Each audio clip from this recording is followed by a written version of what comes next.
Nous sommes le 10 décembre.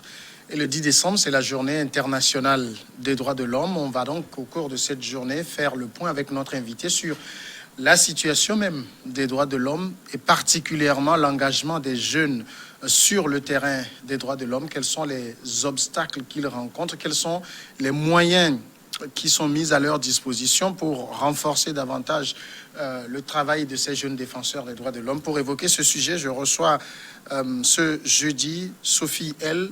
Bonsoir. Bonsoir. Merci à vous d'être notre invitée. Vous êtes la coordinatrice du CODAP. Le CODAP, c'est le Centre de conseil et d'appui pour les jeunes en matière de droits de l'homme.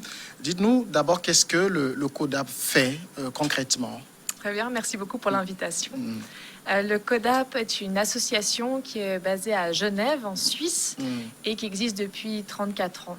Elle vise à soutenir et appuyer les jeunes qui s'engagent pour les droits humains dans leur contexte. Au travers d'espaces d'échange et de formation, on leur propose de renforcer leurs capacités et compétences pour qu'ils puissent être à même de mener ces actions et avoir un impact par rapport à la situation qu'ils souhaitent traiter.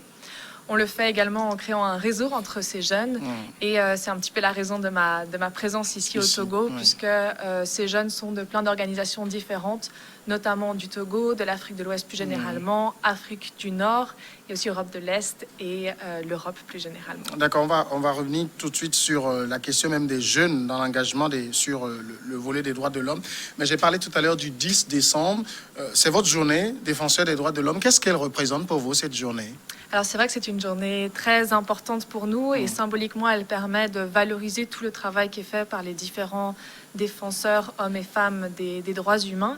Et c'est une journée qui change un petit peu au niveau de sa symbolique au fur et à mesure des années en fonction des préoccupations que porte chacune de ces personnes qui travaillent dans la défense des droits humains. Je crois que cette année elle est particulièrement importante parce qu'on a vécu une année assez exceptionnelle avec la crise sanitaire où on a vu de nombreux nouveaux défis qui se sont présentés face à la situation des droits humains dans différents pays, notamment des questions de surveillance, d'oppression dans le cadre de manifestations.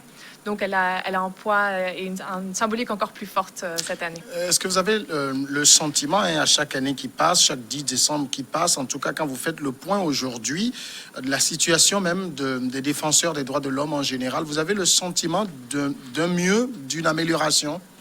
Alors, ça change beaucoup d'un contexte à l'autre. Je dirais qu'au niveau du travail pour la défense des droits humains, c'est une situation qui est un petit peu plus préoccupante au fur et à mesure des années, parce qu'on note une augmentation de la menace que peut faire face un défenseur. Quand je parle de menace, je veux dire que ces personnes qui travaillent pour la défense des droits humains ne se sentent pas en sécurité quand elles font ce travail, ce qui montre que c'est un travail qui dérange et qui est donc de plus en plus difficile à porter. Mais il y a quand même des cadres juridiques, institutionnels qui se mettent en place pour la protection. Oui, tout à fait. Alors, il y a de nombreux cadres au niveau local, national, régional et international. Et ce sont des cadres qui sont de plus en plus valorisés et sur lesquels peuvent s'appuyer les défenseurs des droits humains. Donc, ça, c'est vrai que c'est assez important de le prendre en considération. Et puis, la reconnaissance de ce danger d'autant plus visible, ce qui aide aussi à montrer un petit peu l'ampleur du problème. Après, c'est vrai que quand on se retrouve en train de défendre les droits humains seul dans un contexte particulier, la vulnérabilité est toujours là. Donc, la difficulté reste présente. Il y a toujours des entraves. J'écoutais aujourd'hui dans les informations le meurtre d'une journaliste au niveau de l'Afghanistan, une journaliste qui était engagée sur les questions de droits de l'homme. Il y a toujours ces pressions, ces entraves dans votre travail? Tout à fait. Donc c'est vrai que ce sont en général les informations, les investigations que sont en train de mener ces personnes qui leur génèrent ce danger-là. Donc, en fonction de la sensibilité de l'information qu'ils souhaitent partager, ça amène davantage de danger pour ces personnes et en fonction des acteurs qu'ils touchent avec cette information qu'ils souhaitent partager. Donc, c'est vrai que le danger est là et les journalistes sont des défenseurs des droits humains qui sont particulièrement menacés dans ce sens-là. Alors, je le disais, on va parler surtout dans cette émission de l'engagement des jeunes dans la défense des droits de l'homme. Est-ce qu'on peut dire aujourd'hui qu'il y a de plus en plus de jeunes qui s'engagent sur le terrain de la défense des droits de l'homme? Alors oui, on peut clairement le dire. C'est vrai que représentant une association qui travaille avec les jeunes dans le domaine des droits humains, on le voit, et les jeunes sont de plus en plus jeunes. Donc, on sent une préoccupation de la nouvelle génération à vouloir travailler sur l'amélioration de leur futur. Et ils se rendent compte aussi que la situation est de plus en plus dégradante et ils portent de nouvelles thématiques avec eux, notamment les questions environnementales et comment est-ce que ça peut affecter leur futur. Et puis, on voit aussi les questions féministes qui sortent de plus en plus ces dernières années. Et ça, au niveau vraiment international. Donc, c'est un mouvement global qu'on voit. Et ce qui est assez impressionnant avec les jeunes, c'est qu'ils se lancent sans forcément se poser trop de questions, ce qui est très très beau et ce qui donne aussi un vrai élan au mouvement qu'ils souhaitent porter. Et puis ensuite, avec l'accompagnement de structures comme la mienne et d'autres partenaires de notre réseau, on essaie justement de formaliser tout ça et de leur offrir les outils pour qu'ils puissent continuer sur ce chemin-là. Et vous travaillez donc avec ces jeunes, vous les écoutez, vous les suivez dans leurs activités de défense des droits de l'homme. Si je vous demandais qu'est-ce qui pousse ces jeunes justement à venir sur le terrain de la défense des droits de l'homme, c'est quoi les raisons? Alors, je pense que ça change beaucoup d'une personne à l'autre. Ça change beaucoup et ça dépend du niveau d'exposition de la personne par rapport à son contexte. On se rend compte que les jeunes sont de plus en plus préoccupés par leur entourage et par la situation de leurs proches, par exemple, liée à accès à la santé, accès au travail, droit à l'alimentation également. Et puis, on va en parler soit en termes un peu socio-économiques, et puis comment est-ce qu'une société évolue, ou alors on en parle en termes juridiques. Donc après, il y en a qui se dirigent par exemple vers des études de droit. Et j'ai cru comprendre qu'au Togo, il y avait énormément de jeunes qui étudiaient le droit. Donc j'imagine que c'est aussi une des raisons qui engage les jeunes dans ce chemin-là. Et puis après, en fonction un petit peu du fleurissement de la société civile, les jeunes vont être exposés d'une manière ou d'une autre au travers de leur parcours à différents modes d'engagement. Donc après, c'est vrai que je ne peux pas parler du Togo en particulier, mais on voit qu'en fonction de la culture du pays, à travailler sur une thématique ou une autre, le jeune va être exposé à cette culture-là et du coup va se lancer dans un engagement d'une sorte ou d'une autre. Et cet engagement des jeunes, c'est une tendance générale, elle s'observe en Afrique comme partout ailleurs? Tout à fait, elle s'observe partout. En général, on voit, quand on voit dans nos réseaux de jeunesse, que nos collègues d'Afrique de l'Ouest s'engagent très très jeunes et un engagement vraiment qui est très profond, contrairement en Europe d'où je viens, où là, les jeunes sont plutôt à petits pas et de manière peut-être un petit peu moins intense au début, parce qu'ils sont dans des situations peut-être où leurs droits sont un petit peu plus protégés en fonction de la thématique sur laquelle ils travaillent. Mais effectivement, c'est un mouvement global. Et puis c'est vrai que là, l'exemple des mouvements pour le climat, par exemple, qui se sont vus un petit peu partout, est un très bon exemple de la démonstration de l'engagement de la jeunesse aujourd'hui. Alors quand vous donnez l'exemple du climat, on a vu un peu, par exemple, des Greta Thunberg émerger au niveau de l'Occident. Vous observez également sur le continent où vous travaillez, l'Afrique, cet engagement sur, j'allais dire, des questions plus thématiques, climat, lutte pour l'environnement et d'autres questions qui ne sont pas des questions de, j'allais dire, politique, de droits civils et politiques. Il y a plus d'engagement thématique. Tout à fait, oui. On note beaucoup dernièrement que les jeunes sont préoccupés par la dégradation de leur environnement et qui pourrait affecter certains de leurs droits ou le droit à un environnement sain. Donc, par exemple, beaucoup de jeunes travaillent sur la présence d'entreprises ou multinationales qui font de l'extraction de matières premières dans leur pays et qui affectent les droits des populations qui vivent dans l'entourage ou alors le droit des travailleurs ou la situation environnementale, on va dire, de cette zone-là. Donc ça, c'est une thématique qu'on retrouve beaucoup. Et puis, comment est-ce que la santé est affectée par ce type d'activité. Donc, il y a beaucoup le lien entre l'activité économique et l'impact que ça a sur les droits humains. Et ça, on le retrouve beaucoup en Afrique, puisque c'est un continent en général qui a énormément de richesses dans ses terres et qui, du coup, peut avoir un impact en matière de la protection des droits humains quand on regarde les extractions de matières premières. Mais l'engagement sur les questions de droits civils et politiques, ça reste toujours prépondérant. Tout à fait, c'est quelque chose qui reste présent. En plus, c'est vrai que dans la région, il y a eu énormément d'élections dernièrement, donc les jeunes savent faire et s'assurent que ce genre de processus se déroule de la manière la plus pacifique possible et s'assurer que tout le monde puisse avoir ses droits garantis dans le cadre de ces échanges-là. Et puis, c'est vrai que de manière générale, il y a aussi beaucoup d'associations qui s'assurent de faire ce suivi sur du plus long terme, qui se sont créées il y a déjà une dizaine d'années en arrière, et puis qui assurent en fait la garantie de ces droits de manière générale. Est-ce que vous observez, en regardant les jeunes engagés sur les questions des droits de l'homme, une certaine parité dans cet engagement? Est-ce qu'on a autant de jeunes hommes que de jeunes filles engagées, où il y a plus de réticence de la part des filles? Alors, c'est une très bonne question. C'est vrai qu'une jeune femme qui va s'engager pour les droits humains va se retrouver face à de nombreux défis. Oui.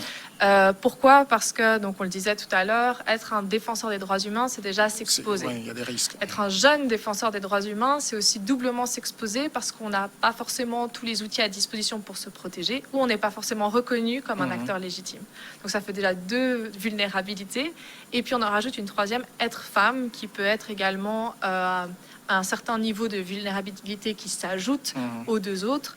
Pourquoi? Parce que la femme n'est pas forcément reconnue comme un acteur légitime qui va se positionner dans la société et qui peut donc faire face à des commentaires machistes, sexistes, ou alors on ne va pas forcément lui faire la place pour qu'elle puisse prendre part à un mouvement ou une discussion importante sur les droits humains.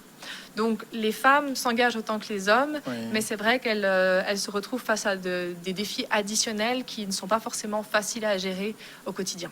Est-ce que les femmes ne s'engagent pas plus sur des questions, j'allais dire des questions d'ordre féminine, violence d'ordre féminin, violence basée sur le genre par exemple?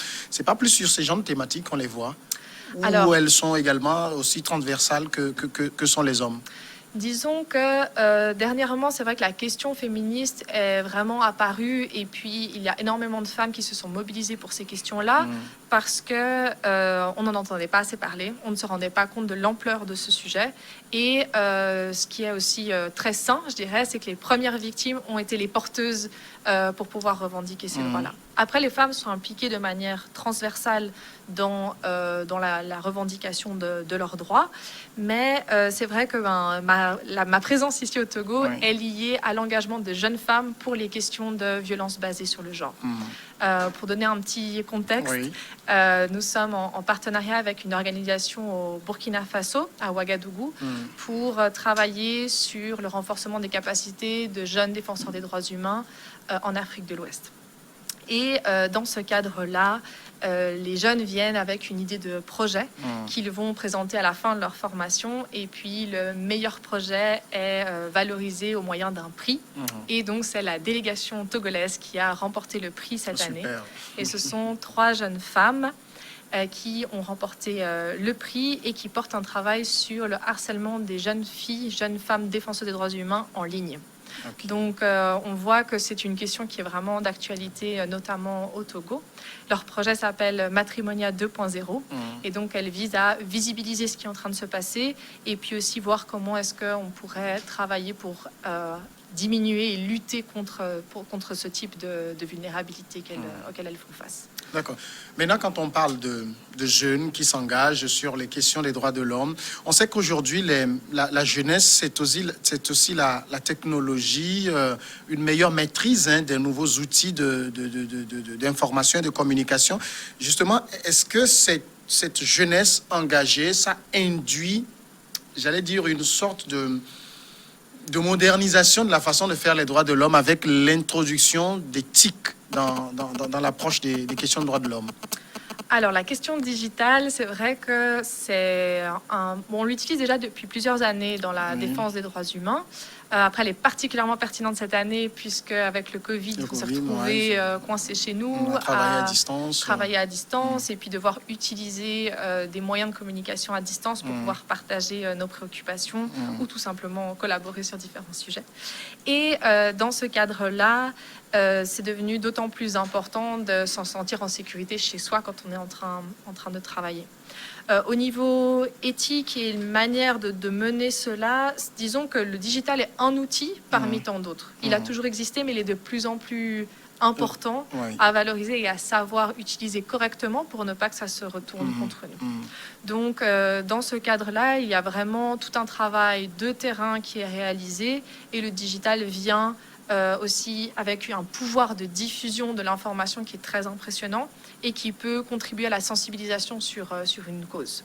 Donc, c'est assez intéressant de voir ça comme une stratégie aussi pour pouvoir toucher plus de monde, discuter avec plus de monde. Et puis, je rajouterais aussi que quand on travaille dans la défense des droits humains, c'est un petit peu difficile des fois de toucher une personne X ou Y de notre société parce qu'on ne va pas forcément avoir contact avec elle de manière directe et donc on a tendance à toujours toucher les mêmes sphères. Et l'avantage du web et du digital, c'est de pouvoir vraiment diffuser ça de manière beaucoup plus large avec des personnes avec qui on n'aurait jamais été en contact autrement. Alors, quand je retiens dans ce que vous venez tout à l'heure de dire il y a aussi ce côté de bon usage de ce digital pour que ça ne se retourne pas contre vous. Justement, on voit beaucoup de défenseurs des droits de l'homme aujourd'hui qui, pour produire des rapports, en parlant de la méthode classique avant, c'est qu'il fallait aller faire des investigations sur le terrain, toucher du doigt la réalité. Est-ce qu'il n'y a pas ce piège aujourd'hui d'être là dans son bureau parce qu'on a son ordinateur, on a une connexion Internet, on essaye de glaner des informations ou produire des rapports qui ne sont pas finalement vérifiés? Ce piège, il existe? Alors, c'est vrai que le problème des fake news est quelque chose qui est extrêmement présent dans l'actualité. Et je pense qu'on y est exposé autant sur le web que dans la réalité. Le web le multiplie d'une certaine manière, mais on peut aussi apprendre à vérifier cette information pour s'assurer de ne pas être nous-mêmes le transmetteur de fausses informations. Et dans ce cadre-là, la construction de réseaux avec d'autres structures qui travailleraient sur la même thématique et la consultation de tous les acteurs impliqués sur notre préoccupation est extrêmement important. Donc, que ça se fasse en ligne ou en présentiel, c'est important d'identifier tous les acteurs impliqués et puis sur cette base-là, aller chercher l'information pertinente, ce qui nous permet de croiser l'information et s'assurer qu'elle est valide. Ensuite, c'est vrai que quand on reste seulement sur le web, on se réduit un petit peu parce que on sait qu'on ne peut jamais remplacer l'humain, que l'humain est fondamental. Et on a beau avoir travaillé sur une campagne en ligne, il est toujours extrêmement important de pouvoir partager tout cela avec nos collègues et puis nos partenaires et le réseau de manière plus globale.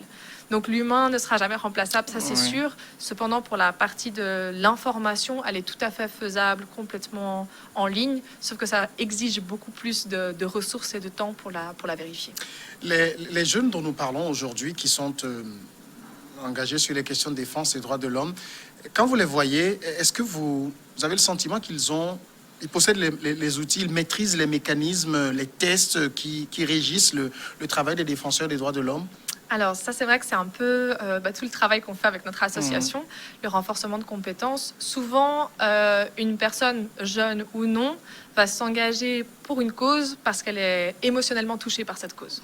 Donc ça ne part pas forcément d'une réflexion pragmatique, juridique sur ce qui existe en matière de protection de ce droit-là, mais on va y aller avec tout notre cœur. Donc après, sur cette base-là, on essaie de faire un petit pas en arrière et d'essayer de comprendre comment est-ce que ma cause s'inscrit dans une réalité juridique, politique et économique. Et c'est là où des associations comme le CODAP ou le CIVDA, le Centre d'information et formation en matière de droits humains en Afrique, les partenaires au Burkina Faso, contribuent à permettre ce renforcement de compétences et s'assurer du cadre qui est existant.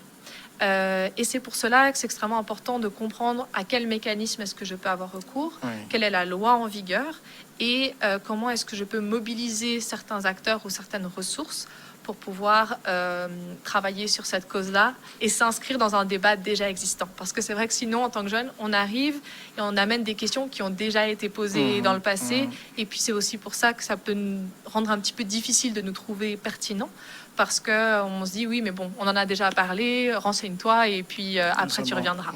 Donc c'est vrai que ce travail d'inscrire notre cause, notre lutte pour cette cause dans un contexte politique, juridique et économique est extrêmement important. Et puis au-delà, il y a aussi puisque le travail des défenseurs des droits de l'homme, c'est aussi, c'est vrai, de dénoncer un certain nombre de travers qu'on a dans la société, mais d'espérer qu'il y ait des changements. Et ça se fait aussi à travers, j'allais dire, un certain type de plaidoyer qu'on peut faire avec les personnes qui peuvent agir pour faire changer ce que vous dénoncez justement.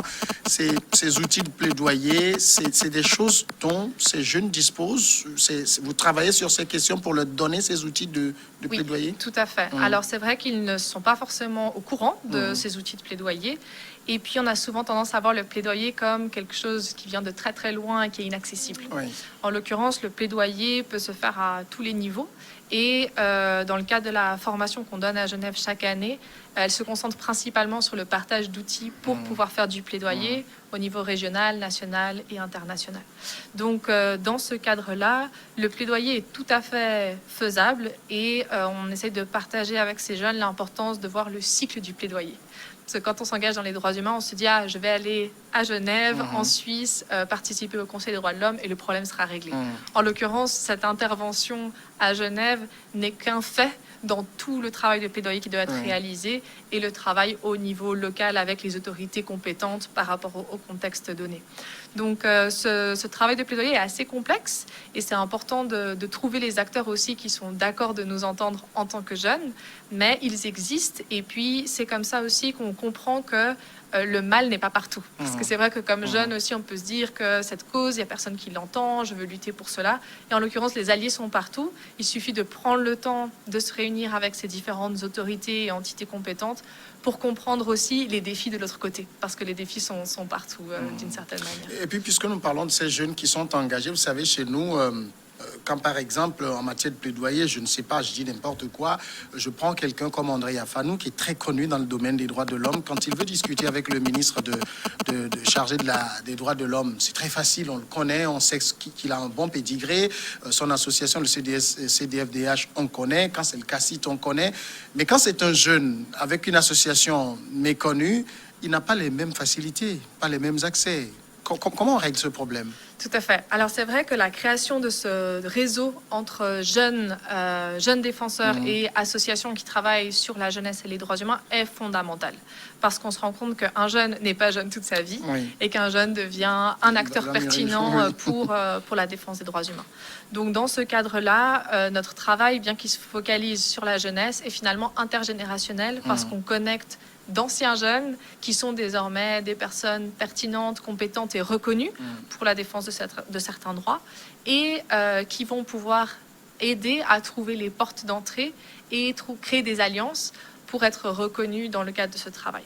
Donc c'est vrai que le projet lauréat que je mentionnais, Matrimonial 2.0, est par exemple un projet porté par 3 associations différentes, dont le CDFDH, qui est une association reconnue en matière de défense des droits humains et qui a donc déjà une certaine légitimité, et notamment 2 autres mouvements, Girls of Motion, qui travaille sur les questions féministes, et l'Alternative Leadership Group, qui travaille sur les questions de leadership. Donc il y a vraiment ces alliances qui sont fondamentales, et prendre du temps pour créer ces alliances. Il y a une partie qui se fait un petit peu de manière spontanée et naturelle quand on a l'occasion de collaborer avec de nouvelles personnes, mais construire ce réseau est fondamental, et en tant que CODAP, on essaye de formaliser tout ça pour que les jeunes puissent aussi s'appuyer sur ce réseau et que nous soyons un pont entre ces jeunes qui cherchent des portes d'entrée et des acteurs déjà reconnus dans un domaine spécifique ou pour un droit spécifique. Alors, vous travaillez justement avec ces jeunes, mais on sait qu'il y a aussi l'éternelle question, j'allais parler du nerf de la guerre qui est là, les finances. Est-ce que vous avez des possibilités, des facilités pour que ces jeunes aient accès au financement lorsqu'ils ont envie de faire ce travail de défense des droits de l'homme? Alors, le nerf de la guerre restera le nerf de la guerre, je crois. C'est une difficulté pour tous. Et en termes d'alliance, c'est aussi dans le domaine de recherche de fonds qu'elles sont tout à fait pertinentes. Parce que c'est vrai que si on est une jeune association, on vient d'être créé, ça peut être extrêmement difficile de demander des fonds auprès d'un bailleur qui n'a jamais entendu parler de nous, et puis d'octroyer ces fonds qui sont de plus en plus limités et difficiles à obtenir. Donc, comprendre comment fonctionne ce monde de la recherche de fonds est aussi une autre compétence qu'il faut acquérir pour pouvoir le faire correctement. Et puis, dans ce cadre-là, voir comment est-ce que je peux m'appuyer sur des alliances que je peux avoir avec d'autres membres pertinents. Mais c'est vrai que ça reste toujours quelque chose de très, très difficile et c'est pour ça qu'on voit que beaucoup d'associations de jeunesse sont des associations gérées de manière complètement bénévole et que ce sont des gens qui donnent de leur temps après leurs études, après leur travail et ce qui montre triplement pour moi l'engagement et comment est-ce que ces personnes-là portent cette cause parce qu'il n'y a pas tout le monde qui va encore après une bonne journée bien remplie de travail aller travailler sur une thématique qui peut être assez complexe. Donc, non, effectivement, je pense que c'est un sujet qui restera toujours d'actualité et on essaye de faire ce qu'on peut pour s'en sortir. Est-ce que l'autre grande difficulté, c'est pas aussi le fait que chaque jeune veut s'engager de façon... j'allais dire, les activités se font de façon éparse. Il n'y a pas cette unicité d'action. C'est quelque chose dont vous faites la promotion pour que ces jeunes, surtout ceux qui sont sur les mêmes thématiques, puissent se mettre ensemble pour être plus forts. Oui, alors dans le cadre de cette formalisation du réseau, on essaie de faire en sorte que des acteurs qui travailleraient sur une même thématique puissent collaborer. De manière générale, c'est effectivement une critique qui peut venir de l'extérieur, où on se dit, mais il existe au moins 6 ONG différentes, elles travaillent les 6 sur les droits des femmes, et puis elles ne se parlent même pas entre elles. Là, ça touche aussi un petit peu à la question économique, où malheureusement, il y a aussi de la compétition qui peut apparaître entre différentes structures, parce que chacune veut essayer de pouvoir survivre économiquement parlant. Donc, ça peut créer des tensions et la mise en place de projets qui pourraient être en compétition. En l'occurrence, dans des structures vraiment à taille humaine et relativement petites, c'est quelque chose qu'on ne voit pas autant que cela, parce qu'on se rend assez vite compte qu'on a plutôt intérêt à être solidaire et à voir comment est-ce qu'on peut être complémentaire au niveau de nos activités pour être pertinent et ne pas faire de la recherche à doublons. Donc ça, c'est une chose. Et puis, de manière un petit peu plus générale, si on sort du cadre associatif, c'est vrai que c'est important aussi de voir comment est-ce qu'un acteur qui travaille sur la défense des droits humains est en contact avec tous les acteurs qui travaillent sur cette thématique hors de la société civile. Donc là, dans le cadre de ma présence ici, on essaye aussi de voir au niveau des acteurs présents dans la société civile togolaise, quels sont les points de ralliement et les complémentarités qui peuvent être trouvés pour travailler sur la question de violence basée sur le genre, car il y a déjà du travail qui est fait, il y en a encore à faire et des synergies peuvent toujours être trouvées. Alors, in fine, votre travail ici au Togo, c'est de mettre en place un réseau, c'est ça, ou c'est quoi exactement le travail? Alors, ma présence au Togo est liée à ce prix qui a été gagné par le projet Matripomonia 2.0. Ça s'inscrit dans un travail d'un grand réseau qu'on construit depuis 34 ans, nos 34 ans d'existence en tant que CODAP. Et cette semaine vise à soutenir les 3 jeunes femmes qui ont été lauréates par rapport à ce projet pour qu'elles lancent le projet. Et d'ailleurs, le lancement officiel aura lieu ce samedi 12 décembre pour qu'elles puissent enfin travailler sur la lutte contre le harcèlement en ligne. Donc on est là vraiment pour accompagner le lancement, continuer à partager d'autres outils pour poursuivre le renforcement de connaissances et compétences. Et je le fais moi en tant que CODAP et avec notre partenaire, le CIFDA, qui est donc l'organisateur de la formation à Ouagadougou. Sophie L., merci d'être passée répondre à nos questions. Merci à vous. Vous êtes la coordinatrice du Centre de conseil et d'appui pour les jeunes en matière des droits de l'homme, le CODAP. Voilà, on va partir maintenant à la pause. On suit ensemble le journal et puis au regard croisé après.